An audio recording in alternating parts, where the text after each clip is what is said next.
Receive ಮಾಡು.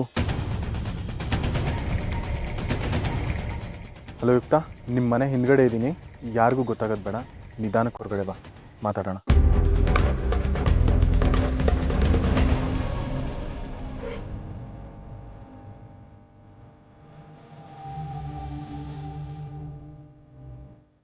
ಯಾಕೆ ನನಗೆ ಅವಾಯ್ಡ್ ಮಾಡ್ತಾ ಇದೀಯಾ? ಅದ್ರಲ್ಲಿ ನಂದು ಏನ್ ತಪ್ಪಿದೆ? ನಿನ್ ತಪ್ಪಂತ ಅಲ್ಲ ಮುದ್ದು, ನಮ್ಮಿಬ್ರದ್ದು ತಪ್ಪಿದೆ. ಈಗಾಗಲೇ ತಪ್ಪಾಗಿದೆ. ಆ ತಪ್ಪನ್ನ ಒಳಗಡೆ ಇಟ್ಕೊಳಕ್ಕೂ ಆಗದೆ, ಹೊರಗಡೆ ಹೇಳ್ಕೊಳಕ್ಕೂ ಆಗದೆ ಬೆಂಕಿಯಾಗಿ ಸುಡ್ತಿದೆ ಕಣೆ.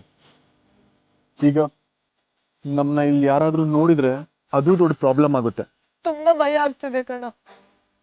ನಮ್ಗ್ ಬರೀ ಪ್ರೀತಿ ಆಗಿದ್ರೆ ಮನೇಲಿ ಮಾತಾಡ್ಬೋದಾಗಿತ್ತು. ಆದ್ರೆ ಈಗ ನನ್ ಹೊಟ್ಟೆಲ್ ಮಗು ಬೆಳೀತಿದೆ ಕಣೋ.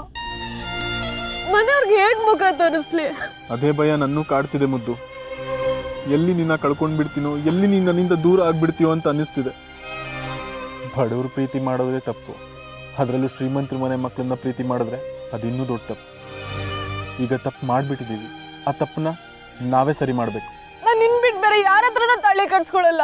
ಇದ್ರು ನಿನ್ ಜೊತೆ, ಸತ್ರು ನಿನ್ ಜೊತೆ. ಹೀಗೆಲ್ಲ ಮಾತಾಡ್ಬೇಡ ಬೇಬಿ, ನಾನಿದ್ದೀನಿ, ನಿಂಗೇನು ಆಗಲ್ಲ. ದಿನ ಮಿನಿಸ್ಟರ್ ಮಗನ್ ಕಟ್ಟ ಜಾಸ್ತಿ ಆಗ್ತಾ ಇದೆ.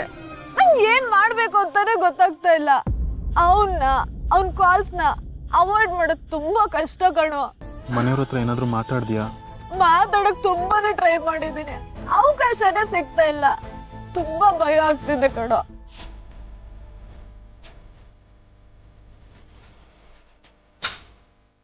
ಭಯ ಬೀಳ್ಬೇಡ ಬೇಬಿ, ನಾನಿದ್ದೀನಿ.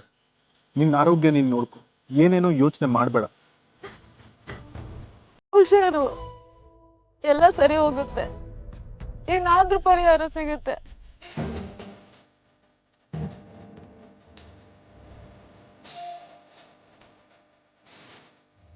ನೀನ್ ಹೊರಡು.